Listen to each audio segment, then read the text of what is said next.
All right, welcome back to another episode of StormWatch. Thank you so much for joining us. I'm John Willis here with my co-host Brad Willis, and we are going to recap the three most recent games for the Carolina Hurricanes, starting with the game against the Dallas Stars.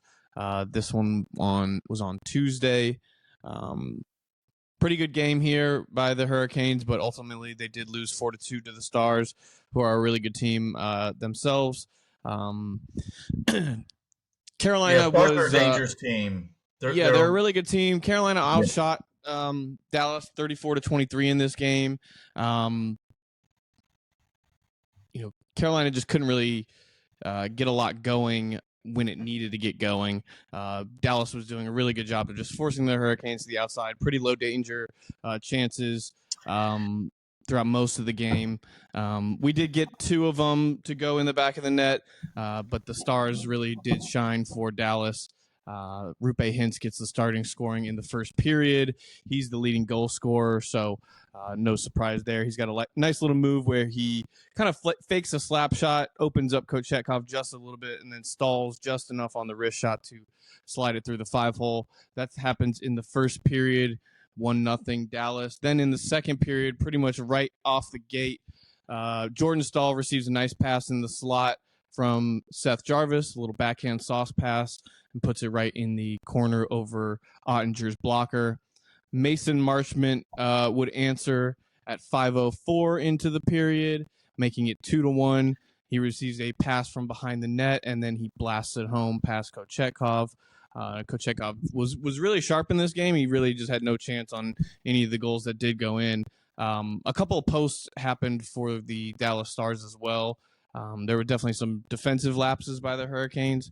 We did outshoot them, but they did have the better overall opportunities, I would say. We had a post of our own. Teravainen hit it in the second period. But yeah. Then in the third period, Jesper Fast does get one to go off his toe and into the back of the net. It was a good play by the Staal Martinook Fast line. Martinook receives a pass from Jordan Staal from behind the net. Martinook is in the slot, sees Fast open on the side of the net, passes it to him. It ends up going off his boot and in. They did a quick review, but definitely no kicking motion, legal goal.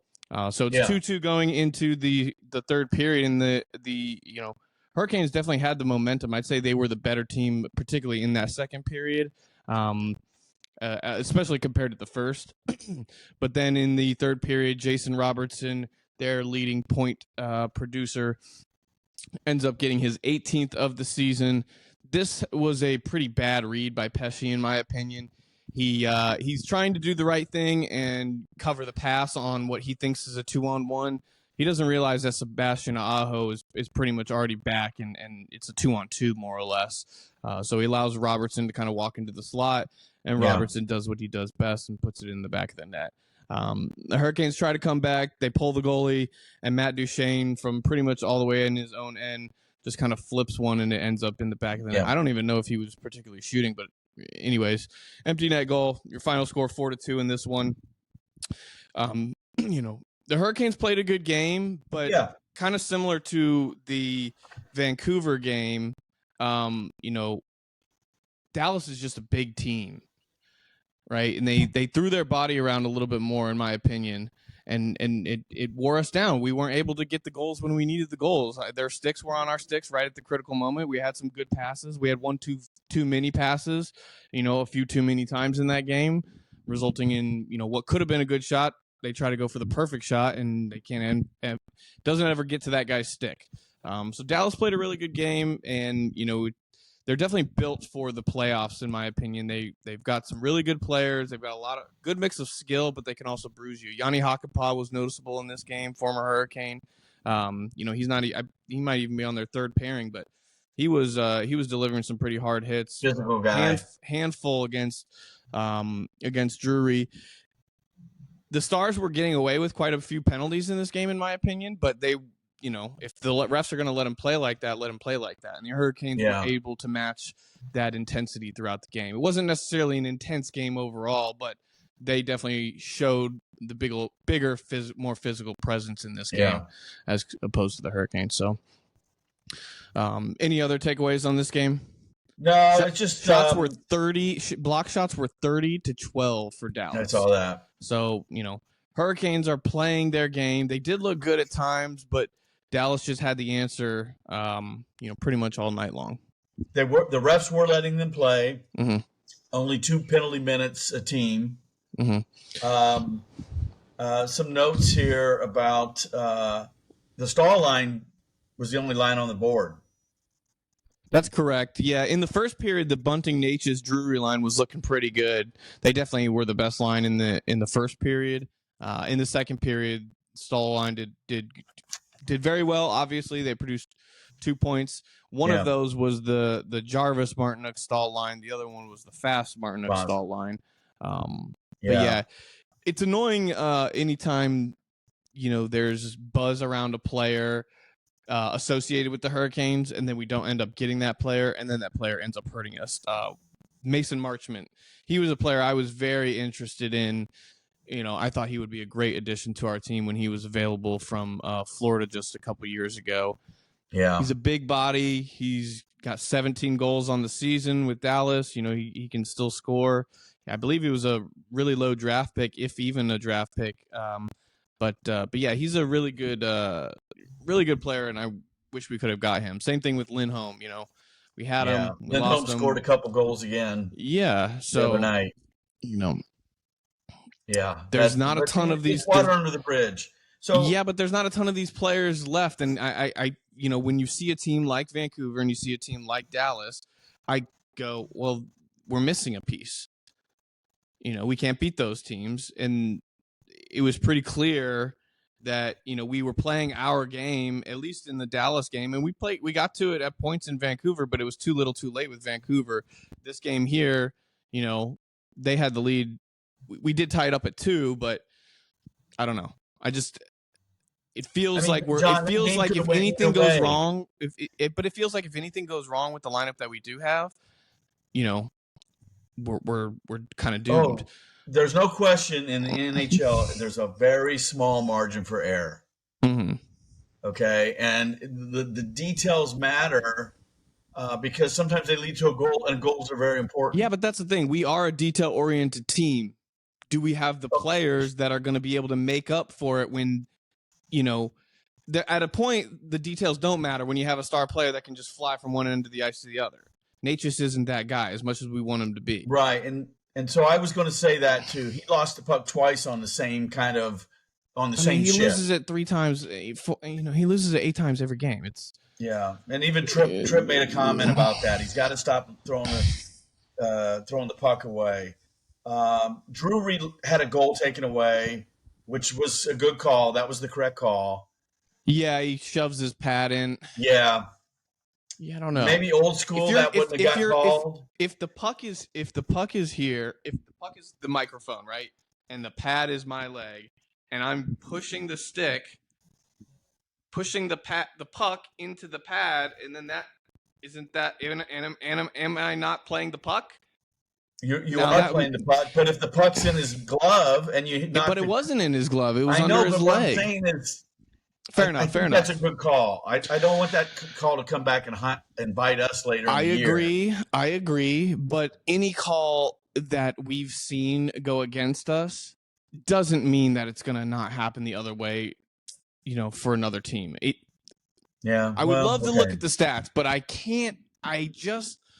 Every time there's a challenge, I know it's not going to go the way that I think it's going to go. And that one, was. Yeah, I agree with that. I think that is the proper call. Yeah. I just think the Hurricanes are constantly snake bitten when it comes to reviews, coach's challenge, whatever. We just don't get the calls. I don't know what the rule says specifically, but what I hear the announcer saying is when you prohibit the goaltender from doing his job, then that's goaltender interference. And he did his job. He stopped the puck, and now you're taking that away by pushing his pad into the. Fair enough. So there's one other thing. It just dawned on me. These last 3 games were all on the road. Yeah. Okay. Yeah. Let's go. They're all road games. I mean, it was a good. Game. good road stretch. All right, yeah. Going on to the Coyotes game. The Hurricanes righted the ship here. 5-1 win over the struggling Arizona Coyotes. It was their 8th straight loss up until that point. 2 goals in the first period to 1 for Arizona, 2 in the second for the Hurricanes, 1 in the third for the Hurricanes, none in the second or third for Arizona. Shots were 15-16 in the first period, back and forth first period. Second period, 9-5 for the Hurricanes, and then in the third period, only 6 shots to 10. The Hurricanes were actually outshot, 31 shots to 30, but I watched this game and they didn't have a lot of high danger chances. The Coyotes were definitely more energized than they were in Raleigh, where they only got 11 shots. That's right. Oh my God, I forgot about that game. Yeah. Yeah. They got 20 more. But they still didn't shots in the third. They still didn't get. Did we shut them out? Have a shutout that game? Do you know? Either way, they only scored 1 in this game. They probably only scored 1, if any, in that game. Martinook gets his 9th of the season, so he stays hot. Your leading goal scorer in the new year is Jordan Martinook for the Carolina Hurricanes. Since the new year, Jordan Martinook, he's the guy. He's 16 seconds. Go ahead. I said he's reaping the rewards for all those years of hard work. He's starting to score. Yeah, he's starting to score. He's playing really, really well. I think him, Stahl, and Jarvis. I think Jarvis is adding a little something to that line that they just never had, obviously from an offensive standpoint. And from a defensive standpoint, I don't think they're really lacking much. I mean, Jarvis is still a younger guy than Foss. He's probably going to make 1 or 2 more mistakes over the course of the whole season than Foss, but he gives you much more on that offensive side. Stahl's the only guy on that line with a negative. I really like that line. Huh? Stahl's the only guy on that line with a negative plus minus. Well, he's also used in all situations as well. So, true. He plays more than just on that line. When they need a key face-off, he's going in. He'll play on other lines to take the face-off, Yeah, exactly. So, he plays the first 5 seconds of overtime constantly. And then Jalen Chatfield gets his 5th of the season from Natchez and Drury. This was a really nice play. He just kind of puts it in the open net, if I'm not mistaken. It was a Natchez wraparound. Yeah, wraparound. He meant to pass it, or he couldn't do the full wraparound. Chatty acted like it was a pass, but I thought it was a pass. The most important thing in that whole play was Chatfield was right there waiting for that pass. Yes. Yep. He saw what was happening. He moved down, and it was like you said, it was basically an open net. Even if he hadn't have gotten the pass, he's got the foot speed that he's going to be able to get back. He hustles. I like him a lot. Yeah, he hustles. Yep. Gunther for the Arizona Coyotes gets on the board with his 5th of the season. That would be the lone goal of the game for the Arizona Coyotes. Seth Jarvis gets his 17th of the season at 6:20 with 6:28 left to. Oh no, excuse me. At 6:28 into the second period, Tara Vinen on the power play. He taps one in for his 17th of the season, and then Michael Bunting with his 12th of the season, a nice backhander in the third period. So good game overall by the Hurricanes, pretty dominant through and through. Block shots were 14-10 with the slight edge for Arizona in this one. Penalty minutes were 4 for the Arizona Coyotes, 8 for the Hurricanes. Hurricanes were were 4 for 4 on the penalty kill and 1 for 2 on the power play. So special teams is just been a storyline and continues to be a storyline for this team. So the Canes, I made a note here. They showed it on the screen. They have the highest special teams efficiency in the NHL. They're number 1 now.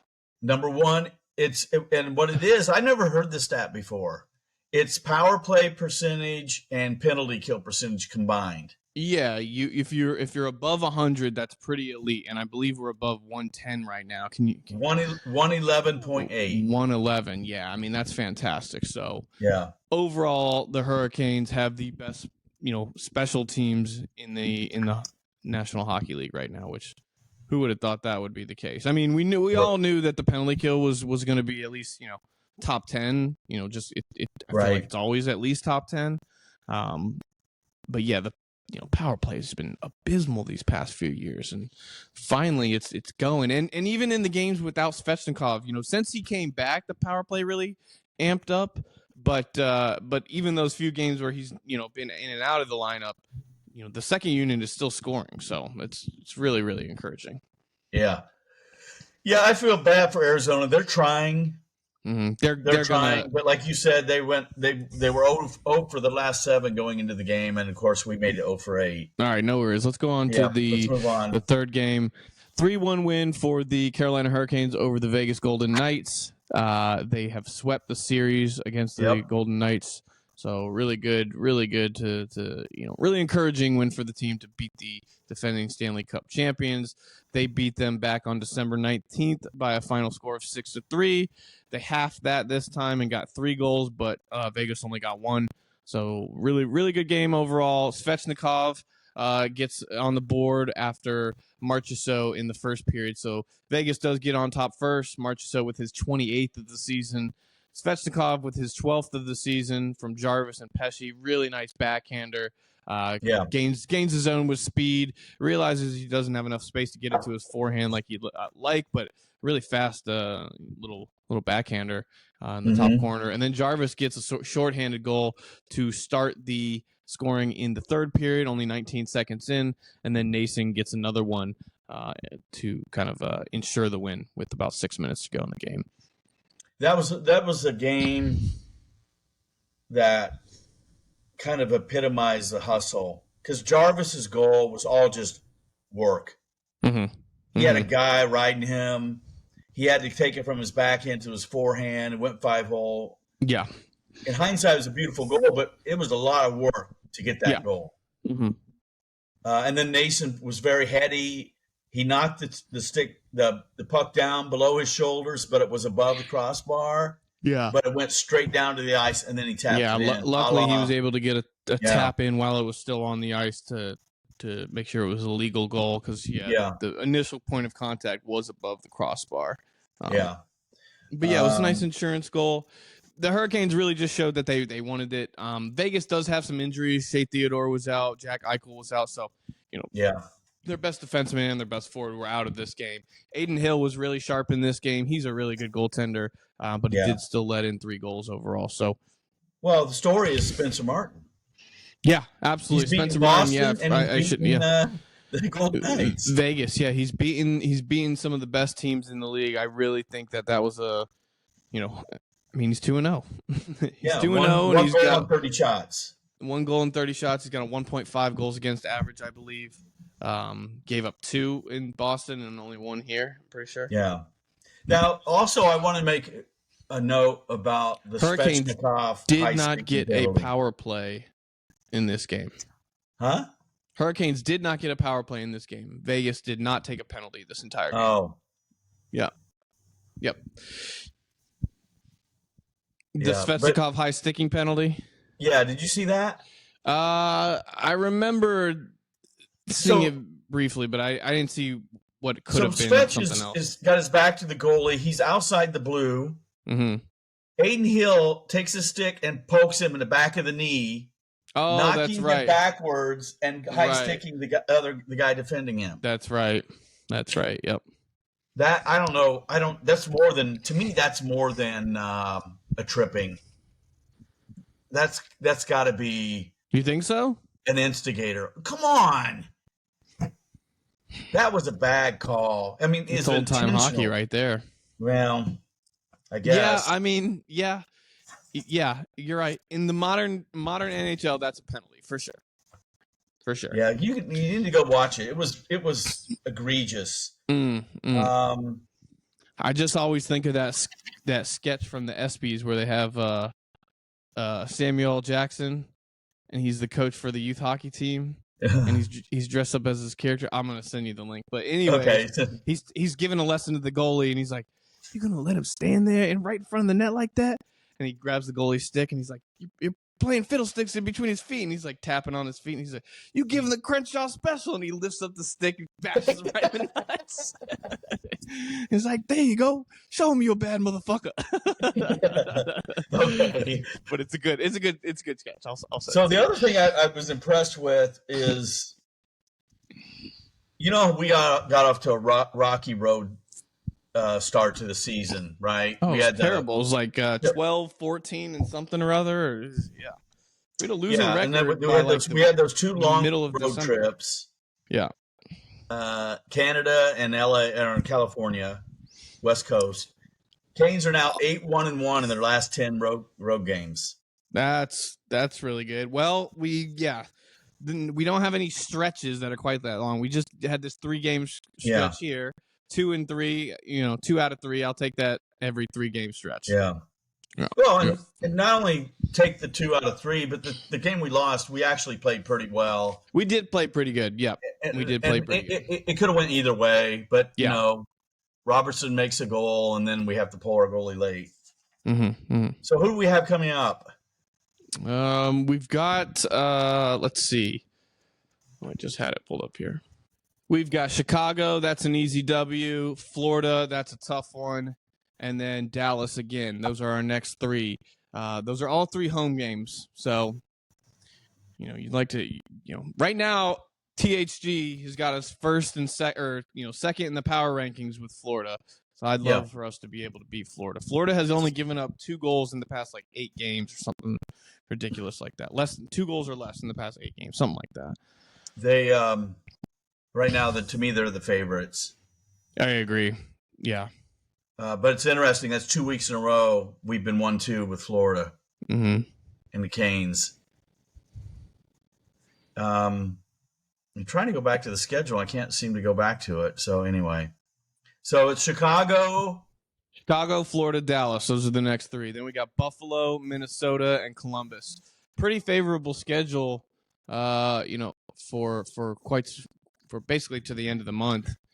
I don't like playing Dallas again, but I guess if Florida and Dallas are your toughest, Buffalo, that's not, they're not the best. Minnesota, they can beat you, but probably not. And then Columbus, same thing. I mean, every team can obviously win on any given night, but Chicago, Florida, Dallas, Buffalo, Minnesota, Columbus.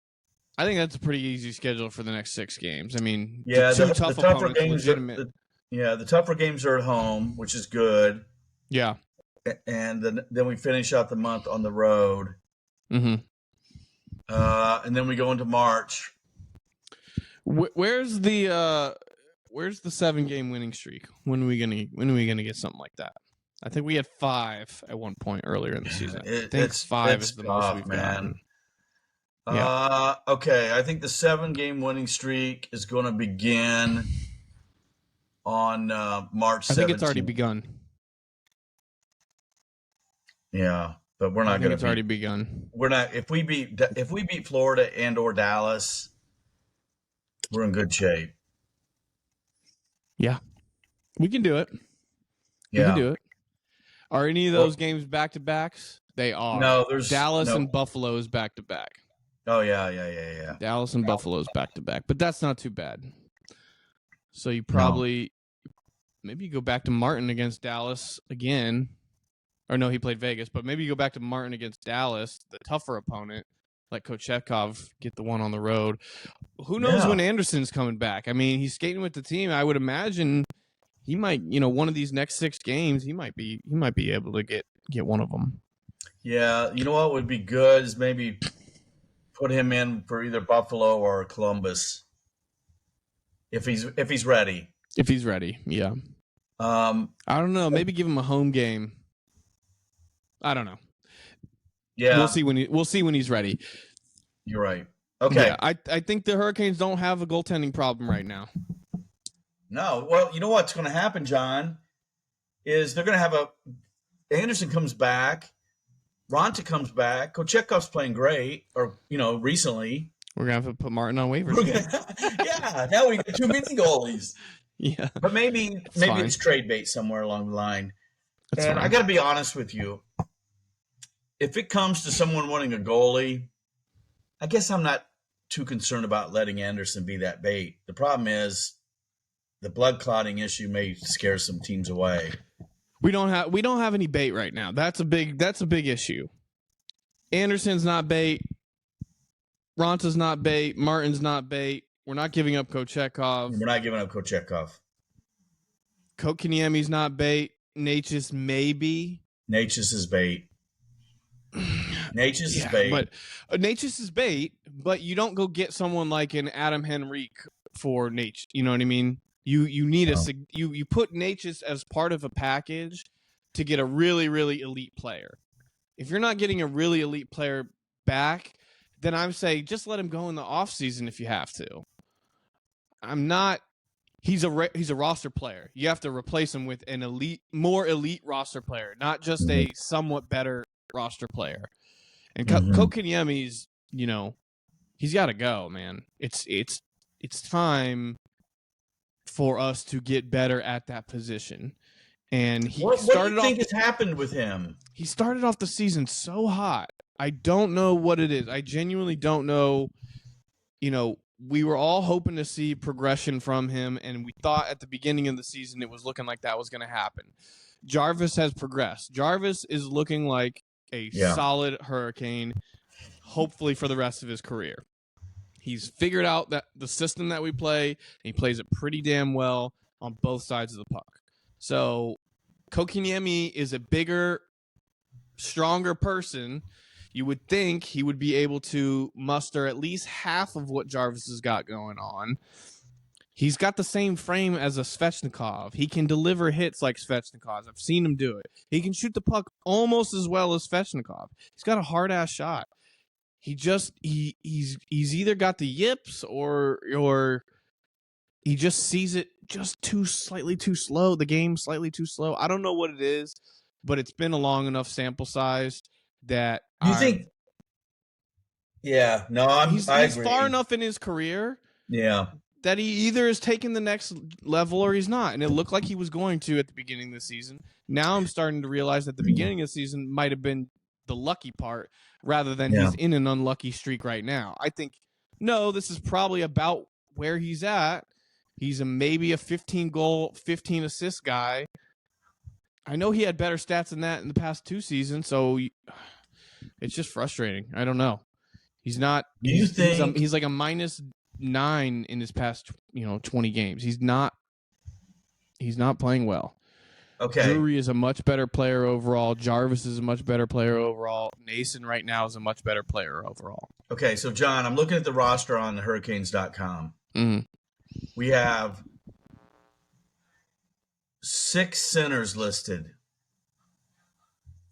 but 2 of them aren't playing center. Natchez and Jarvis are not playing Natchez center. isn't a center. Jarvis isn't a center. Neither of them are. Do you think Kotkaniemi should be moved to a different position? No, I don't think he plays well on the wing either. No, yeah. I mean, he's fine defensively. He's responsible enough. He doesn't make too many errors, but he's not adding to the team. Okay, so he has 19 points. Yeah, and when did he get the last? Yeah, he's got like 3 in his last 20 games, man. So he got them all at the very beginning of the season. He hasn't done anything. There's moments in every game where I'm like, oh, that was a good play. And then he just doesn't do anything the rest of the game. Okay, so let me just throw out something. Mm-hmm. Jordan Stahl has 20 points this year and is a -9. Kotkaniemi has 19 points and is a -10. Mm-hmm. Statistically, now I'm not including face-offs, they're very close. Yeah, but that's I know it's the eye test, right? He doesn't pass the eye test. It's not just the eye test. It's other. I'm sure there's other advanced stats that would point to the fact that Stahl is a better player. Yeah, I like to see those. I'm not saying he's not. I'm just saying maybe we've latched on to KK being the problem for all of our woes, and maybe again he had all those points that we're talking about at the beginning of the season. He doesn't have jack shit in the past 20 games. Jordan Stahl has more in the past 20 than he does. I can guarantee you that. I haven't looked into it, but I can guarantee it. Okay. I'd have to go look because I don't see it in here. You know, it's time to get it to shit or get off the pot with him. Yeah, it's a shame, man. It's a shame because I wanted to be a great success story, kind of stealing him from the Canadians and showing how smart we were as an organization. But now, in hindsight, maybe we made a bad mistake, because he's on a long-term deal, right? Yeah, he's got a long term, and he's got decent amount paid, and he doesn't get paid. He gets paid too much for what he's doing on the ice. All right. Okay, Yeah. let's wrap up this episode of StormWatch. We're trying to keep these a little bit more succinct and get to the points, get to the main issues. But it's always good to have these kind of theoretical discussions about, let's play general manager and what would we do. It's a tough job being the general manager in any sport. Yeah, I think there's some moves out there. Well, I know we said we were going to look at specific players. We didn't have time to do much research. I've got a handful of players that come to mind that I'd like to talk about, but I'm just not ready to talk about them right now. We will get into that, but I know that there are improvements to be made on this team. I think we're going to have to get crafty, because I don't think you look at, if you go online and type in, top trade bait available right now. I look through the list. I don't really know who is a game changer, who really fits our system. If Tarasenko is a 30, 35 goal scorer and he fits the system, then yeah, you go out and try something for him. But I don't think he necessarily wanted to be here in the first place. I don't think he's having as good of a season with Ottawa as he was expected to. So the move is going to be one that we're not seeing coming, in my opinion. I think we need to look more closely at the Blackhawks, what they have available. They are clearly in a rebuild. Same with the Ducks and the Sharks. And maybe we can get somebody off those teams. Adam Henrique for the Ducks, he comes to mind, and then Anthony Duclair for the Sharks. At least I've always liked his game. He's fast, he's speedy, he can play physical if he needs to. Yeah.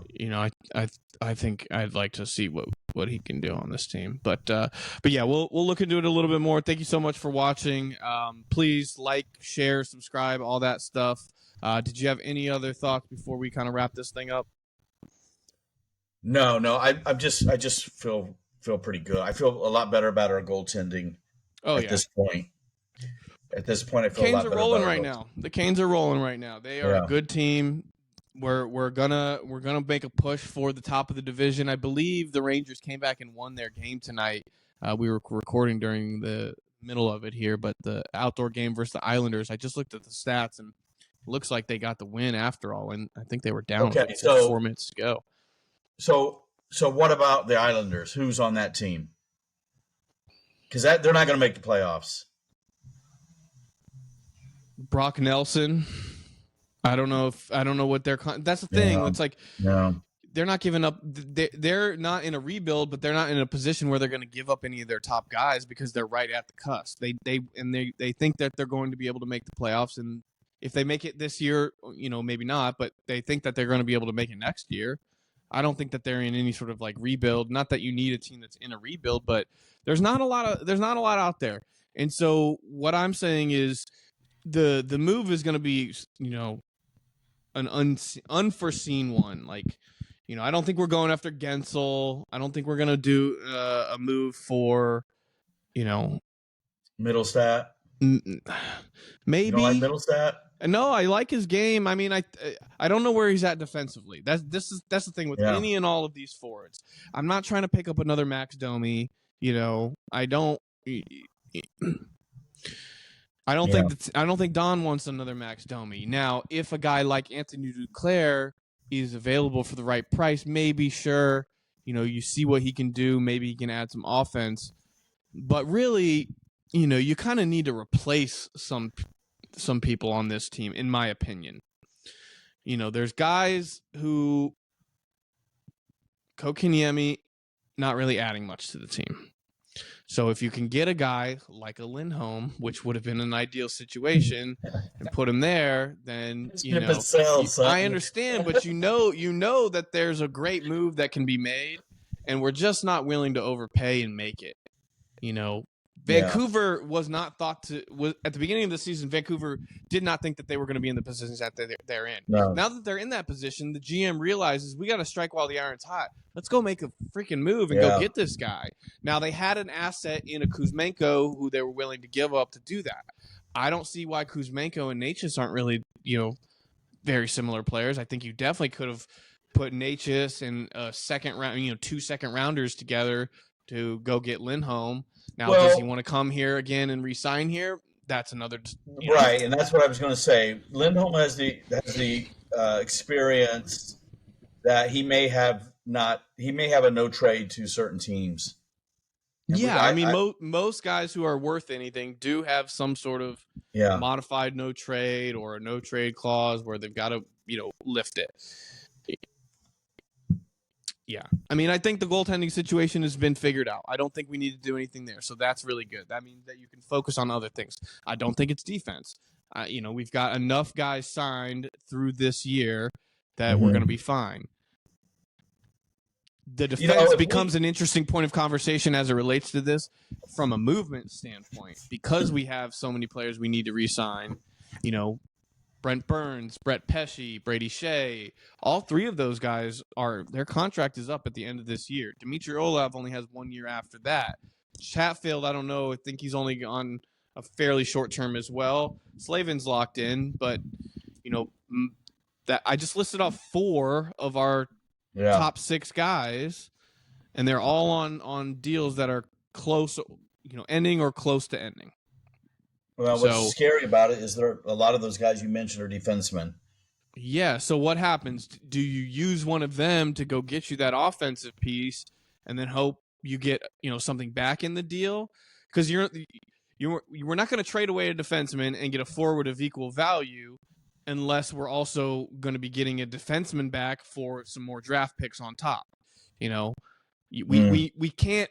Tony DeAngelo is not starting in the playoffs. He might play in the playoffs when one of our guys gets injured, but he's not in the starting lineup come playoff time. Right. So then, you would think that you go get a forward for one of these defensemen, but that means you got to get a defenseman back as well. Someone who is at least serviceable enough. Yeah. So that's what I'm saying. Our hands are tied a lot on this. The fact that we've got 4 goalies doesn't help. The fact that none of those goalies are tradable doesn't help.